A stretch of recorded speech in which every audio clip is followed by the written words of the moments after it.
The 1980s marked a dramatic shift in Formula One with the introduction of turbocharged engines.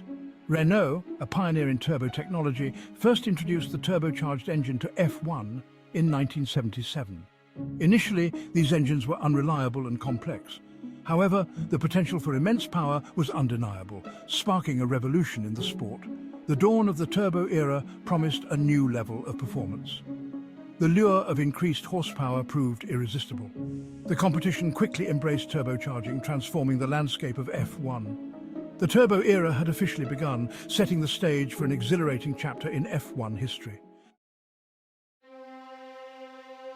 The 1.5-litre turbocharged engines were engineering marvels, capable of producing unprecedented levels of power. In qualifying trim, these engines could generate over 1,000 horsepower, dwarfing the output of their naturally aspirated predecessors. This incredible power transformed the cars into rockets on wheels, capable of blistering acceleration and breathtaking top speeds. The distinctive whoosh of the turbocharger and the explosive exhaust notes became synonymous with the era. The fans were captivated by the raw, untamed power of these machines. The immense power also brought new challenges in managing the cars. The turbo lag, the delay between throttle input and power delivery, made the cars incredibly difficult to control. Drivers had to adapt their driving styles to anticipate the sudden surge of power. The quest for more power became an obsession for engine manufacturers. Reliability became a major concern as engines frequently failed under the immense strain. This relentless pursuit of performance defined the turbo era. Turbo lag, a characteristic of turbocharged engines, presented a significant challenge for drivers. The delay in power delivery made the cars unpredictable and difficult to control, especially when exiting corners. Drivers had to anticipate the surge of power and adjust their driving style accordingly. This lag often led to dramatic spins and crashes, adding to the excitement and danger of the sport. Mastering the turbo lag separated the great drivers from the rest. Reliability was another major concern during the turbo era. The immense stress placed on the engines resulted in frequent failures.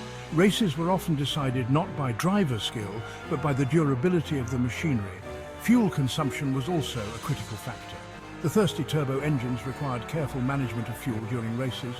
Drivers often had to lift and coast to conserve fuel, sacrificing lap time in the process. Despite these challenges, the turbo era produced some of the most thrilling and memorable races in the sport. The limitations on fuel capacity forced teams to adopt innovative strategies. Races became a delicate balancing act between speed and fuel conservation. Drivers had to carefully manage their fuel consumption, often lifting off the throttle to conserve precious fuel. This strategic element added a new dimension to the races, rewarding drivers who could combine speed with fuel efficiency.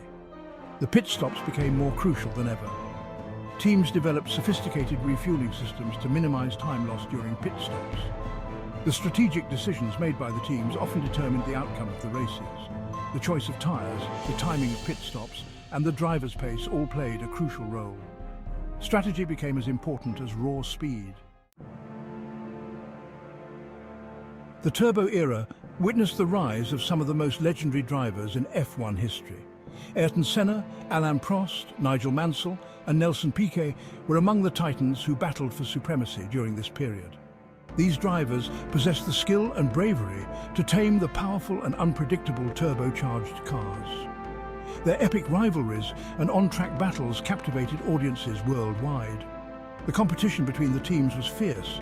McLaren, Williams, Ferrari and Brabham were among the dominant teams of the era.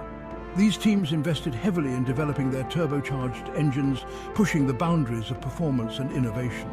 The technological arms race between the teams fueled the excitement of the sport. The combination of powerful cars, skilled drivers and intense competition created an unforgettable chapter in F1 history. The turbo era remains a fan favorite. By the late 1980s, the FIA, Formula One's governing body, began to implement regulations to curb the escalating power and speeds of the turbocharged cars. Concerns about safety and rising costs led to the gradual reduction of boost pressure and fuel capacity. These restrictions aimed to bring the cars back under control and level the playing field. In 1989, the FIA banned turbocharged engines altogether, marking the end of the turbo era. The sport returned to naturally aspirated engines, ushering in a new chapter in F1 history. While the turbo era was over, its legacy lived on. The lessons learned during this period would shape the future of F1 technology. Despite its relatively short lifespan, the turbo era left an indelible mark on Formula One. The turbo era remains a celebrated chapter in the rich history of Formula One.